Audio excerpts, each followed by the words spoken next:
Hello दोस्तों, स्वागत है आपका हमारे चैनल रात के ख्वाब में। आज सुनेंगे एक सच्ची हॉरर कहानी पुराने अस्पताल की 6वीं मंजिल की, जहां छुपा है एक भयानक राज।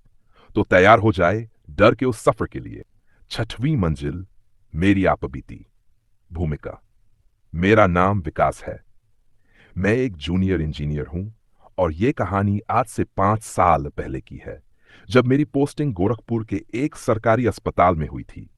एक ऐसा अस्पताल जिसका एक पुराना हिस्सा 25 साल से बंद पड़ा था। लेकिन जो कुछ मैंने वहां देखा और झेला, वो आज भी हर रात मेरी नींद छीन लेता है। मेरी पोस्टिंग गोरखपुर मेडिकल कॉलेज के पुराने कैंपस में हुई थी। उस अस्पताल का एक हिस्सा, खासकर ब्लॉक सी, बंद था। कहा जाता था कि वहां कभी आग लग गई थी, जिसमें कई मरीज और एक नर्स की मौत हुई थी। अब वो इमारत बस स्टोर रूम और कागजी फाइलों के लिए इस्तेमाल होती थी।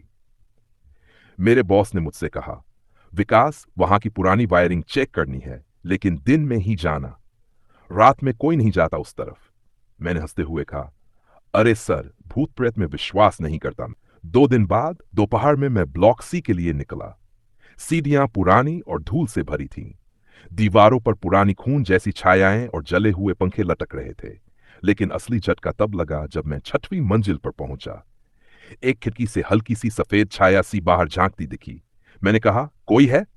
लेकिन कोई जवाब नहीं मिला। वो पुराना रजिस्टर 6वीं मंजिल के एक कमरे में मुझे एक लकड़ी की अलमारी में पुराने रिकॉर्ड मिले। उनमें से एक रजिस्टर की तारीख थी 12 फरवरी 1996। उस पन्ने पर लिखा था, आज नर्स शीला ड्यूटी पर थी। आईसीयू में शॉर्ट सर्किट हुआ, आग फैल गई, शीला अंदर ही रह गई। नीचे किसी ने खून से लिखा था, मैं यही हूं, अब हमेशा। मेरे रोंगटे खड़े हो गए। मोमबत्ती की लौ जैसे ही मैं पलटा, मुझे लगा किसी ने मेरी गर्दन के पास फूंक मारी। मैं भागा, लेकिन 6वीं मंजिल का दरवाजा अंदर से बंद था। मेरे पास टॉर्च थी, लेकिन बैटरी ने जवाब दे दिया। फिर अचानक एक मोमबत्ती खुद ब खुद जल गई और सामने खड़ी थी एक सफेद नर्स ड्रेस में औरत। उसका चेहरा झुलसा हुआ था, आंखें कोयले सी काली, लेकिन मुस्कुरा रही थी। उसने कहा, अब तुम भी यही रहोगे। उसने मेरा हाथ पकड़ा और जबरदस्ती मुझे आईसीयू की तरफ खींचा। वो दरवाजा खुला और अंदर मरीजों की झुलसी हुई लाशें उठकर बैठ रही थीं। उनकी आंखें मेरी तरफ थीं और हर किसी के मुंह से एक ही नाम निकला, विकास, तू भी अब हमारे साथ रहेगा। मैं बेहोश हो गया। 3 दिन बाद मुझे अस्पताल के एक डॉक्टर ने होश में लाकर बताया कि मैं 3 दिन से लापता था। लेकिन सीसीटीवी फुटेज में मैं कहीं नहीं दिखा।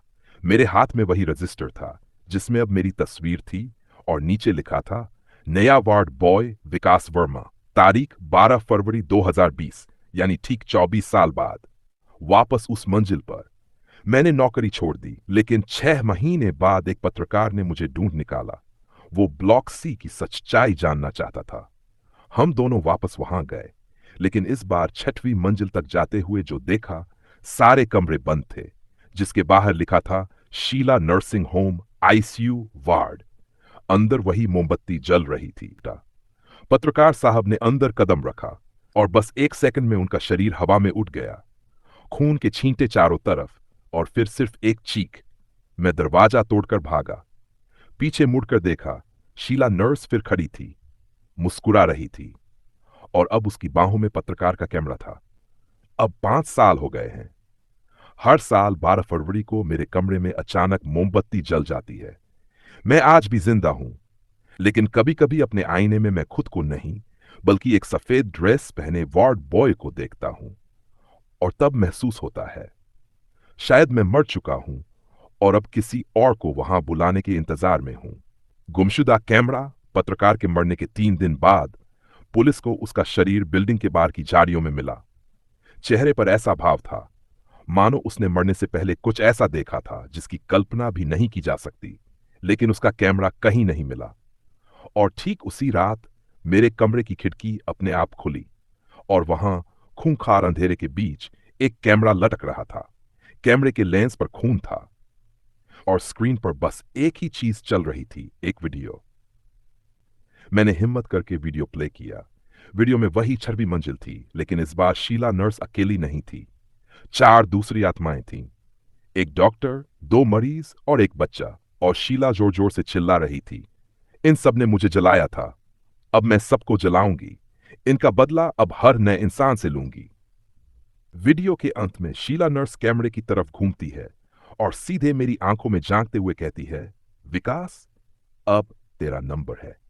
खुद ब खुद बंद हो गया और टीवी स्क्रीन पर खून से लिखा था, 12:24, तैयार रहना। 12:24, रात के ठीक 12:24 पर मेरे घर की लाइट चली गई। दरवाजा अपने आप खुल गया और उस अंधेरे गलियारे में वही नर्स शीला खड़ी थी। इस बार उसके चेहरे की चमड़ी लटक रही थी, आंखें गड्ढों में धसी थी और नाखून इतने लंबे कि जमीन पर खींचते हुए खून की लकीरें छोड़ रहे थे। उसने कहा, तेरी सांसें अब मेरी दवा बनेंगी।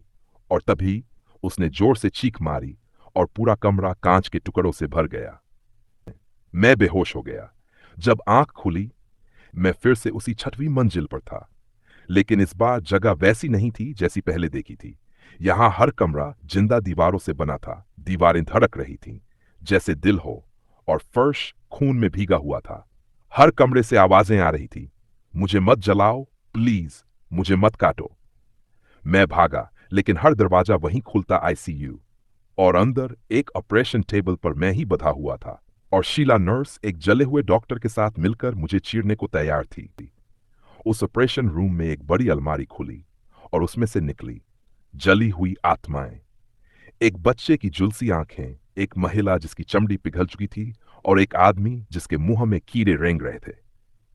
सब एक साथ बोले, विकास, तू बच नहीं सकता। अब तू ही वार्ड बॉय बनेगा, अगला शिकार लाने के लिए। शीला ने मेरी छाती पर हाथ रखा और कहा, हर साल एक, जब तक मेरी आत्मा को चैन न मिले। क्या? मैं फिर से होश में आया, इस बार अस्पताल के ही एक नए वार्ड में। मेरे हाथ खून से सने थे। मेरे सामने एक नर्स की लाश पड़ी थी। उसकी आंखें खुली थीं और उसके गले पर मेरे नाम का टैग था। फोन की स्क्रीन पर एक नोटिफिकेशन था, नया स्टाफ मेंबर भर्ती, वार्ड बॉय विकास, 6वीं मंजिल। अब मैं कौन हूं? अब हर 12 फरवरी की रात एक अजनबी मुझे कॉल करता है, हमें नए वार्ड बॉय की जरूरत है, अगला कौन लाएंगे? और शीशे में मैं खुद को इंसान नहीं बल्कि शीला का सेवक देखता हूं। और फिर वही आवाज गूंजती है, बदला अभी पूरा नहीं हुआ, अगले शिकार का इंतजार है। 6वीं मंजिल अब सिर्फ एक मंजिल नहीं, एक दरवाजा है नर्क का, और मैं अब उस दरवाजे का चौकीदार हूं।